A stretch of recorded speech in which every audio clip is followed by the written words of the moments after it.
how can anyone forget that sound? South Africa's father of jazz. When Hugh Maseleka was phenomenal. And every concert he goes, it looks like sometimes he steals the show. An electric influence he had on the people there, and you'd always remember each string of sound. You know, exactly. He sang a song. He sang a song titled Fela, and he and Fela Nicolak Bokuti were very good friends, and the song went viral everywhere. And in South Africa, they sing the song talking about Ikeja, talking about the shrine, talking about Nigeria and all of that. And he sang with Femi in 2010 at the World Cup that South Africa hosted. Of course, he's revered, even in death now, as the father of jazz, of really, African in South jazz. Africa. All right. And then, of course, across the world, the effect he had on many trumpeters. Exactly. Hugh Maseleka passed on, and Africa has been talking about it. The world and the entertainment industry in the world, across the world, have been talking about it. Because he had been very phenomenal across not just South Africa, not just Africa, but the world, because he has performed in most of the countries that matter in the world. Now, joining us in the studio is Biodun Kukbolui, publisher E27 magazine, joining us right now. Thank you very much. Good morning. Okay. Good morning. Welcome. Now, I wonder when you heard of Hugh Maseleka passing on, I wonder what crossed your mind first. Well, I was shocked, really, you know, and then not particularly because for someone who has been following his career, I know he has been down for some time now, you know, battling cancer. Prostate cancer. You know, that is just death waiting, you know, for anybody, you know. So when it was eventually announced that he passed on, I felt Africa has lost a great son, you know, a man whose music actually really portray, you know, the struggles of appetite, you know, all the emancipation efforts, you know. He was involved, he was in the thick of it, you know, and, you know, that you can imagine that when the ban was placed on people gathering, you know, more than 10, you know, that was when they had to leave South Africa. You know, I'm sure most of us were young, but we heard a lot about him. I was able to use his music to talk to the people, you know, for Brahu, as he was popularly called, you know, and referred to, you know, music, like he said in South Africa, song is a literature, you know, and you can see that from what Zuma does all the time, you know, anytime he wants to pass he sings and does and all the stuff like that. So, you know, for me, you know, Africa has actually lost, you know, a great beacon, a shining, you know, musical star, and of course, I don't think his shoe can be worn by anybody. You know, he remains irreplaceable. I'm quite delighted that you tried to trace his collaboration with Fela.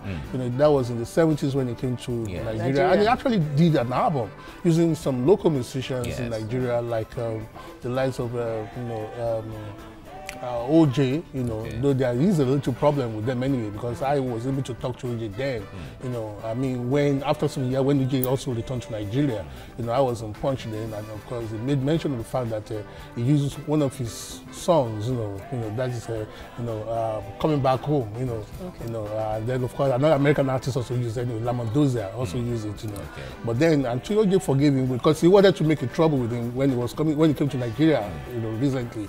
But, you know, I think H took that part of him, and then, of course, they met and then they laughed over it, you know. So, for me, he was huge, you know, so I can say, you know, because of the fact that his music talked to everybody. I heard you talking about the fact that everybody, that he would dominate the scene. You know, he was a peculiar artist in the sense that he was talking to people, you know, to actually see reason for Africa to be listened to. You know, he was particularly about the fact that our people cannot be subjected to this kind of situation that was, you know, about the apartheid in South Africa, and of course everybody listened to him. You know, his story repeats that of a man who actually knew what he wanted to do from his childhood. In fact, he moved against xenophobia as well, and then we looked at the content of his songs.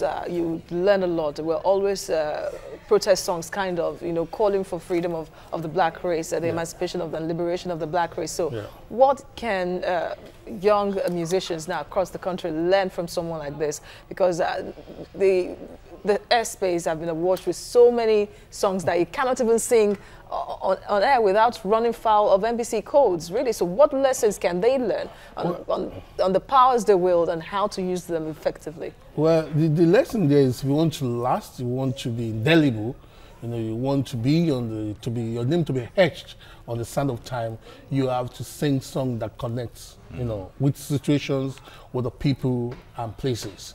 All of this, resonated in Brother Hugh's album and songs, So he was somebody, look at his Soweto blues. Look at his Soweto blues and some other, even the one he came to do in Nigeria, Boys Doing It, All these are songs that actually you can relate with. Look at the one you listen to. That was one song that really eat the appetite, regime, and they felt, you guys cannot stay here. So it's Graceland, all these are pointers to the fact that you have to do a music that will be a lifetime, that will be remembered for, we have something that evergreen in Nigeria. And in fact, it was the first African male to get nominated for Grammys. Yeah, he actually got 3 nominations. 3 nominations. Like Fela, his friend, they never picked one.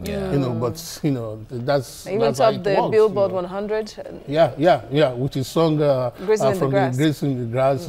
Imagine for you to eat American US Billboard, #1. That album sold 4 million copies. Indeed. From July 20th to August 2nd. Yeah, so you can imagine that he was a great artist. He was a great artist. And I'm not surprised that the outpouring of tributes, even from Nigeria.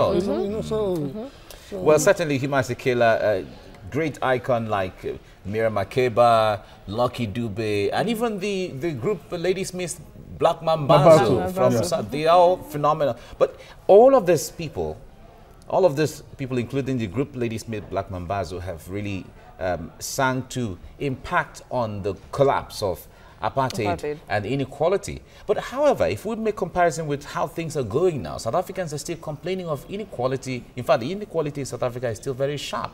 That's a very deep one. I think that's one of the what I can call the embers of apartheid. It cannot go immediately. That society was emerged in a lot of inequality. They will see it among themselves, even the blacks. There was a time there was black on black violence in South Africa. That rivalry can never be taken out. Violence cannot be taken out of South Africa so easily because it was part of their life. But the likes of you try to make people understand that you don't have to do all this. And then of course, well, it will take a lot of cultural revolution in South Africa to put all this behind, because even they see other people from other nationals, from other nations as a threat to them. So they need to wake up and put the past behind them. It might be tough, but they can achieve it. All right, now, Hugh Maseleka, of course, didn't just go without having his own demons. He battled alcoholism and then cocaine addiction for years, that he had to seek help. Later on, I think it was in 1997 eventually, and he said it even cost him tens of millions of rand. Does it really speak, or it's a proof really that entertainment and alcoholism, drug abuse and all that go hand in hand, or you have a choice but you just don't want to take the higher ground? I'm going to be very frank with you. They work together, but it takes a very disciplined artist, who is not working with the demons. You can't be in showbiz and not have your own demons, So Fela had his own. Hugh too had his own, I imagine Fela had how many wives? Majek too. Hugh had like 6 wives. You can imagine the time he married Miriam Makeba. Just for 2 years. Exactly. So, but I can imagine the energy. 2 great artists. The first great black couple. That's an interesting energy, the African energy. So one couldn't have expected that marriage to last. But for you, you see, I'm happy about the fact that he fought it. And he came back to life. And that was when he came to Nigeria and then tried looking for familiar sounds all over Africa, actually West Africa. That was when he did the album, The Boys Doing It. Interestingly, a Nigerian produced that album for EMI, you know, and that's Uncle Audio Radio. In fact, he would have been the proper person to sit down here. I tried to call him last night. But then Uncle Audio, he's 74 years old now, or 75, yeah, 75. So he's supposed to be the right person to come and talk about Hugh Maseleka, because he was in the studio with him, you know, and then of course he would have been able to tell you the kind of person he was, and then of course I'm sure he did justice to it anyway. Well, we have to drop it here right now. Bioduku Bolui, Executive Director of the E247 magazine. Thank you very much for coming. Thank you very much for having me. Thank you so much. Thank you. Right. Certainly, the world is not going to forget Hugh Maseleka anytime soon for all his songs, for all his fight against apartheid, and for his personality. Indeed. He has a lot for people to learn from, not just artists, but young Africans. Very humble, amiable, and of course very approachable and simplistic. Yeah. Indeed. All right, this is where we come to the end of the week's edition of TVC Breakfast, and certainly we'll be back again Monday. And we say she loves the weekend, so yes, have a great weekend ahead. I am Mike Okwache. And I am Azizat Olaoluwa. Enjoy your weekend as I plan to do mine.